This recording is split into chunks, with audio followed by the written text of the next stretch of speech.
Appreciate it. You bet. I'm going to let them know.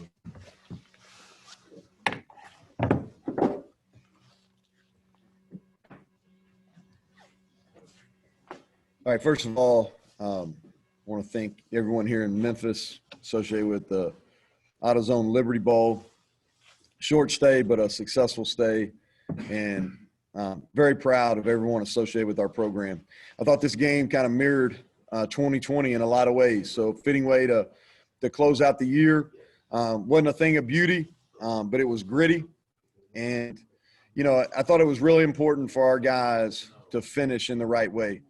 Going into this game, we had played football, and we're great representatives of how the game should be played for 8 games. We didn't win them all, but we had a chance to win every single one of them. Then our 9th game was ugly. It wasn't who we were.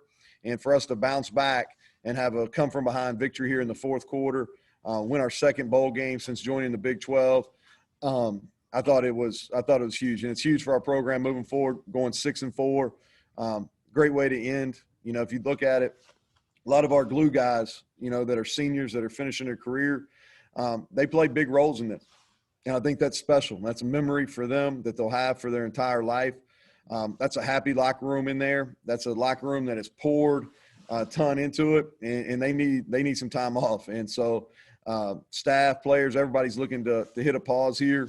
But what a way to end the 2020 season with a bowl win. And so with that, I'll take questions.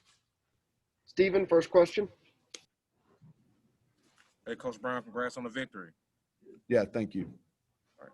First question is, what kind of went into your mind when you made the decision to change quarterbacks, and what was just your overall impression of how Kendall played down the stretch for you? Yeah, so the decision was kind of a combined decision between Sean Reagan, our quarterback coach, Jared Parker, offense coordinator, and myself. And Jared has played very, very well all year. But he just, for whatever reason, didn't see it well. I thought Coach Woody at Army did a really nice job of mixing it up. And we had 2 uncharacteristically bad turnovers. The interception was a play that really hurt us. I think that led maybe to their first points. And then the 2-minute drive, we had a couple plays in a row there where we had people and just didn't execute very well. And then we got the ball back after the fumble, and I didn't think our response was very good there. And so we were going to start Austin in the second half, give him a drive. Austin, I think it should be noted, has practiced really well during bowl prep, and really for about the last 6 weeks has practiced really well. And we have confidence in him. And so started, and I thought he came in relief and did a nice job. We had some drops, and that's kind of plagued us throughout the year. But we made plays when we needed to. I would have loved to, punctuated that thing and been able to run the ball out, run the clock out there without having to put our defense. That wasn't the way it went.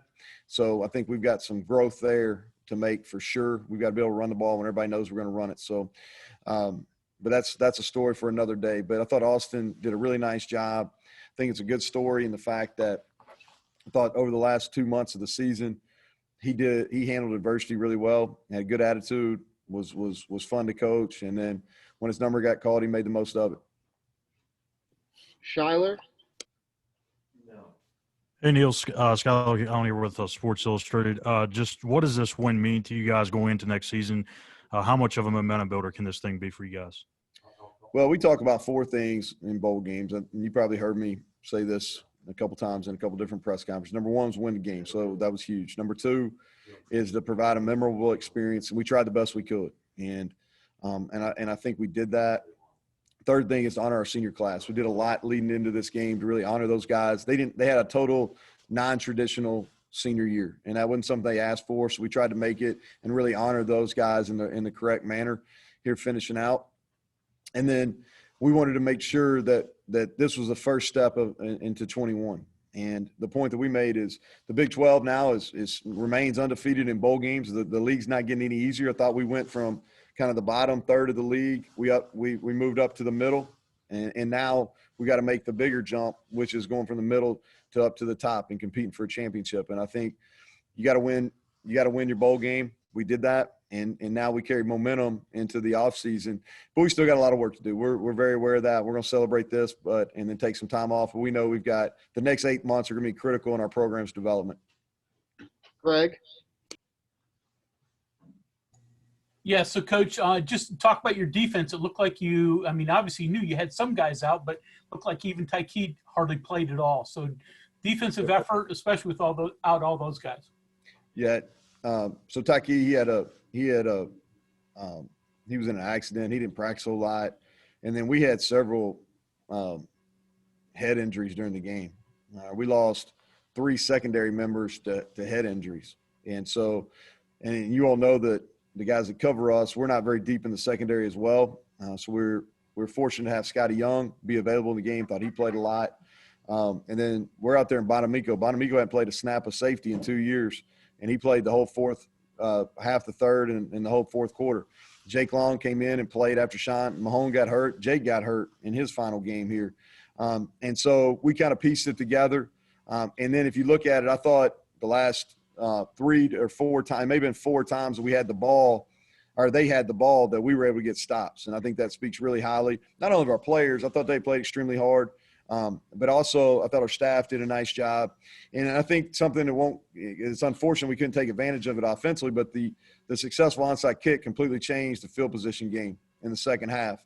And the defense did a great job being able to continue to pin them back, and offensively eventually scored the touchdown there. Ryan? Hey, Neal, you were talking about, the staff, and obviously early you were plugging up the middle really well, and they started hitting you a little bit on the perimeter with those runs. What was kind of the key there to getting that adjusted and solidified, and just how much of that game was kind of on the fly in terms of how you were defending that offense?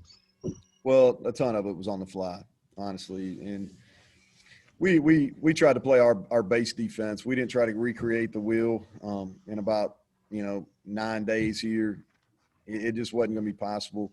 Most people that play Army or play a triple option, they know at the minimum 3 weeks. You usually find out the Sunday after the first Saturday in December who your bowl opponent's going to be, and you got about 3 weeks to get ready for them. Or you have them on your schedule and you work them spring, summer, fall camp. That wasn't the case. We basically practiced last Tuesday and Wednesday, came back, and then had a traditional game week. And so we practiced 7 times, and only one of those was in shoulder pads. And so I thought with that minimum, I thought our staff did a nice job adjusting, and they hurt us with some outside runs. We were talented in the middle. We knew they'd have a difficult time blocking us, the matchups.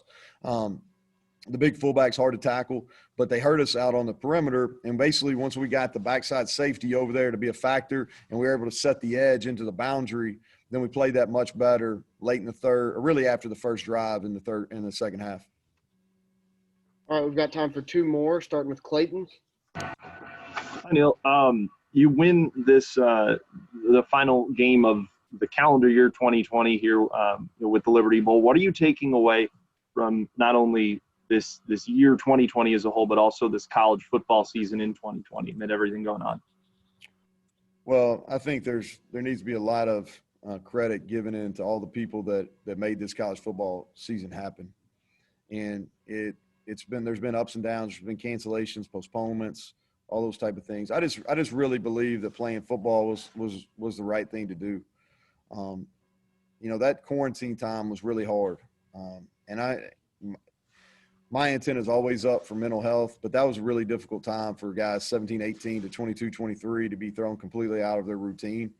And I think playing was a positive experience. Now, it was tough. It really wore not just on our football team, but I think college football teams across the country late in November into the month of December.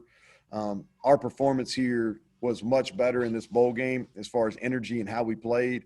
And I think a big piece of that was the guys had an opportunity. They had 2 different breaks, since we played Iowa State. They had a long 7-day break where they could go home. People take that for granted.